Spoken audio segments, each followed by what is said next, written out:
Well, hello, this is Kim Kent with Bridge Elementary and Bridge Extension, and I am here with Modupe Ayo of TEAL Education. Modupe, thank you so much for taking time to speak with us and be a part of this virtual homeschool fair. And we are so anxious to hear all about TEAL. Please tell us, what is TEAL and what do you do? Hi, Kim. Very nice to be a part of the virtual homeschool fair.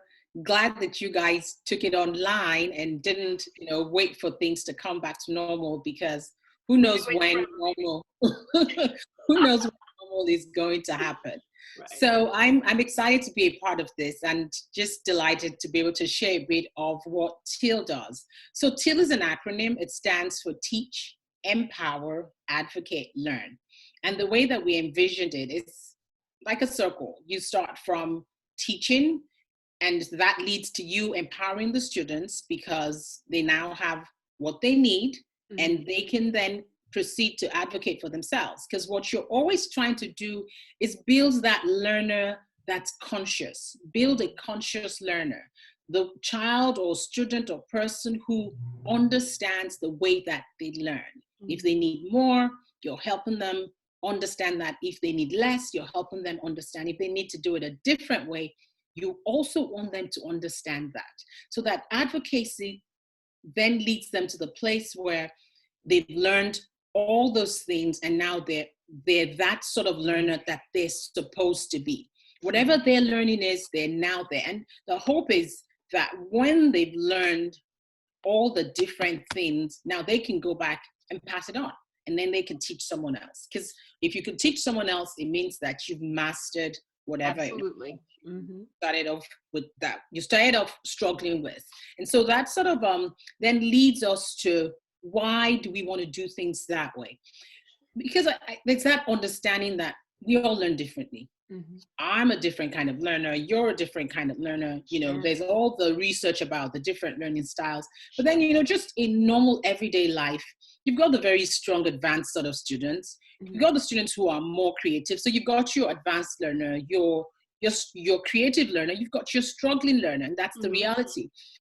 But regardless of what sort of learner you are, we want to create a plan that addresses you specifically.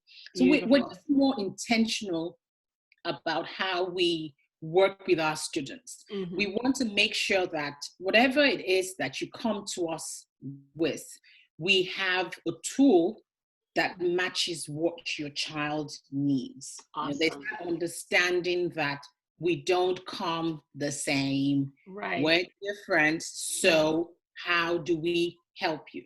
Sure. And so what we usually start off with is an assessment. And it could be in any of the areas. So our core areas, I'll mention them real quickly. The first area I'm going to talk about is our reading intervention program.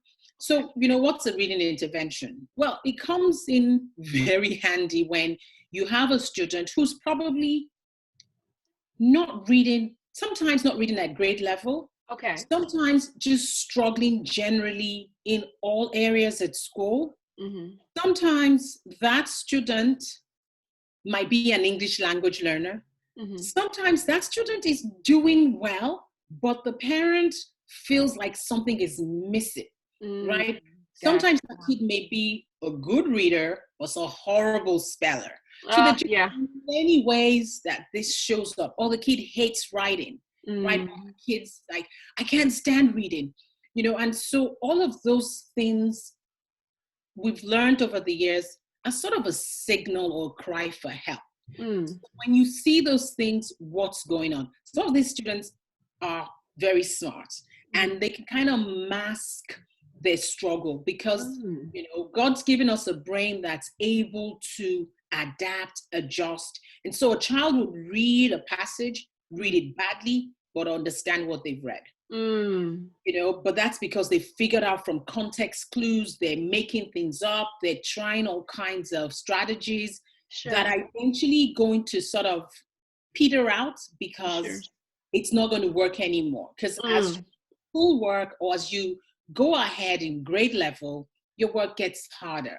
And as the work gets harder, the content gets harder. For example, if it's biology, the words in biology could be like Greek or chemistry or physics. So if you have a strategy of figuring out those of shorter words. When words get longer, then that strategy really starts to struggle. So that's when a reading intervention comes in. And so I say all that to explain that there are many ways in many things that you might see.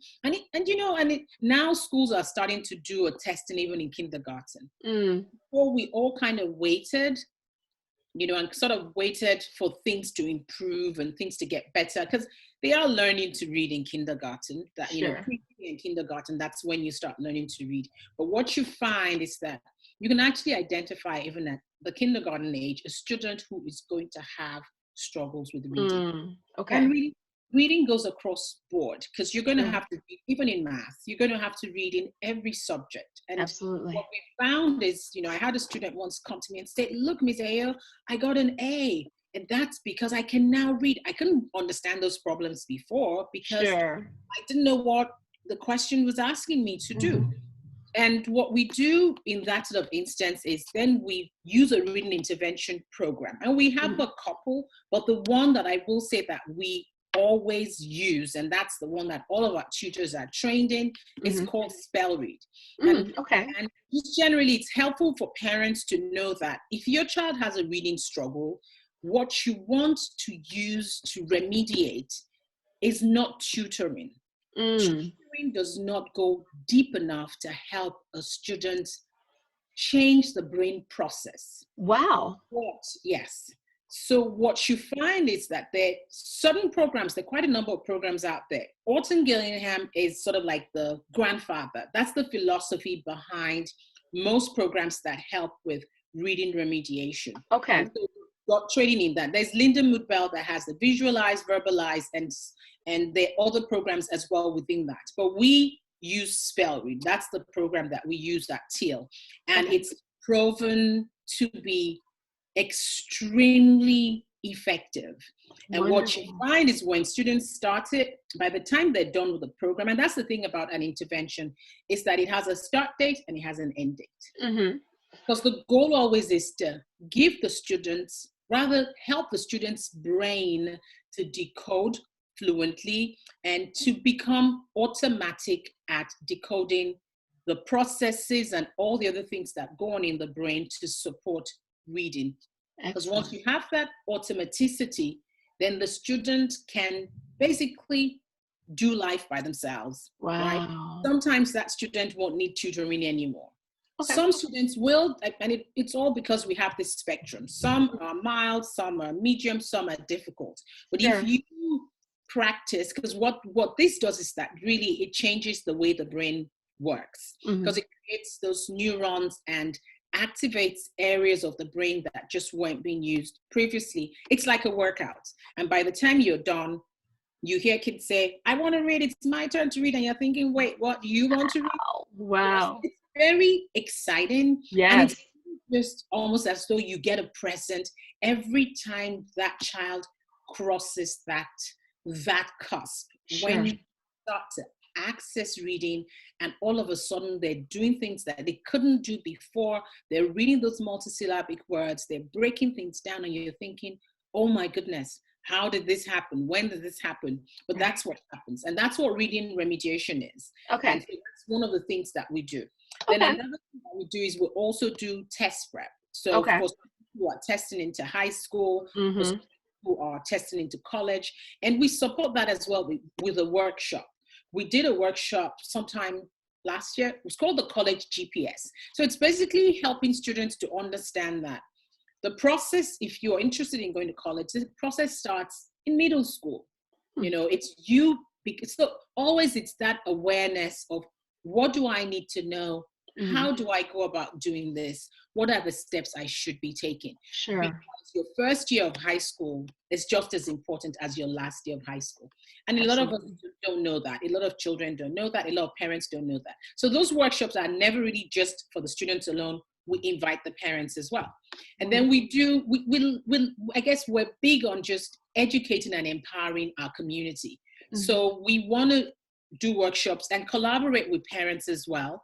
And also I think a lot of things also sort of grow organically. So we had a lot of students who don't like or who have struggles with reading also have struggles with writing. So last year, we had a writing tutor come in, and she taught cursive over the summer. And for 2 years, we've had summer camps just specifically tailored to our middle schoolers, because in our first year of operation, we realized that when you're reading and you don't have background, sometimes it's sort of challenging. So what we tried to do that very first year was we had field trips. I think we had field trips twice a week. And so we took them to places where they could see, they could feel, there were historic places that they could touch, just experiential, because things that, and that's also trying to address that sort of learner and trying to just help kids, you know, get the exposure that they need and build their knowledge base. And then when they were at the center, we had different sort of teachers come in. We had what we called a project-based learning. We had a creative movement class. We had a math class. We had creative writing. The goal always is bring learning to the students in a way that's fun. Sure. The way that the brain will connect with it, so that when they get back to school, whatever they have to do at school, they've probably gotten an introduction to it during the summer. And so their minds and their brains are more receptive towards it. And then another thing that we do is math. So we have tutors that work with students who need math help. And then we also do homework help. So if kids have, you know, need help with homework, whatever subject area, that's something that we also offer help in. And so when we think about, okay, what grades, what age level, I say we work with kids all the way from kindergarten to high school. Wonderful. And the thing about the program, the reading intervention, is that it's for all ages. You could be 99 years old and need someone to help you with that. We're open to that as well. Awesome. I love it. Well, I love how you're addressing all of these different facets of learning and really addressing and helping these students and helping the families too. I think one of the other unique things that we're hearing that TEAL does are workshops that also help the families to be able to help their students. So that's so wonderful. So now, where can we find you? Where is TEAL located? And also, we'll answer that. And then the other thing we'll talk about is how you've been able to adapt, you know, in this age of social distancing with COVID-19 and so on. So I think, you know, we're online now. Sure. Like everybody else. Online, you know, and so I think our first week was, what do we do and how do we do this? Because we knew we had to go online. People couldn't come into the center anymore.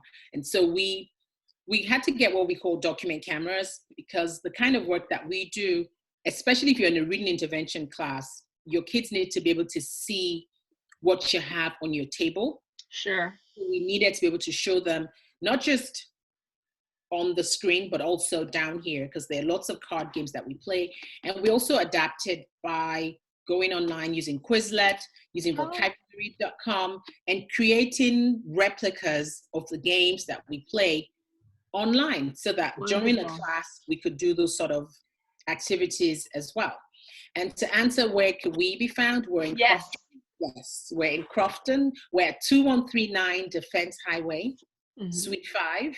The zip code is 21114. So just when you have life to resume, whenever that is, you know, that's where you can find us. And online, we're online at TEALEducationservices.com.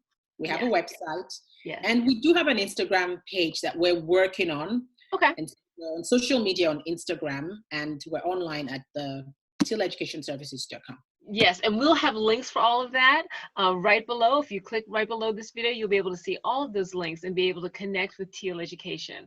Modupe, thank you so much. What an incredible service you provide to just people who are learning, and students who are learning, and families who are learning. So again, do you have any last minute, as we wrap this up, do you have any last minute thoughts that you'd like to share with our audience? So I think it's really be kind. Be kind to yourself, be kind to the people around you. I know everyone is testing your patience right now, you know, because we're all home. And I think get out when you can. Like, if all you do is walk around your house, or just step outside and sit down outside. If you have a porch, if you have a backyard, whatever you have that lets you get a little bit of the outdoors, I think is helpful. So be kind. I think it's what I want to just share. Be kind. Oh, thank you. Thank you so much, Modupe. We appreciate you. We appreciate you taking the time. And again, if you want to connect with Modupe and all that TEAL has to offer, please do click the links below. Modupe, thank you again. We appreciate all that you do. And thank you for being a part of what we're doing here at the Virtual Homeschool Fair. Thank you, Kim. It was nice connecting with you. Same. Take care. Bye-bye. Bye-bye.